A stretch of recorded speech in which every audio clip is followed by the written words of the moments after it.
ఎవరు ఎవరికి తోడవుతారో, ఎప్పుడెందుకు విడిపోతారో, మమతను కాదని వెళతారు, మనసే చాలని ఉంటారు. ఎవ్వరి పయనం ఎందాకో అడగదు ఎవ్వరిని, బదులే దొరకదని. అడగదు ఎవ్వరిని, బదులే దొరకదని.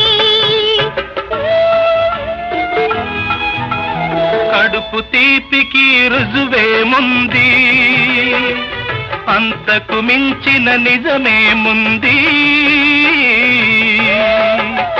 కాయే చిట్టుకు బరువైతే చిట్టును భూమి మోస్తుందా? ఇప్పుడు తప్పును తెలుసుకొని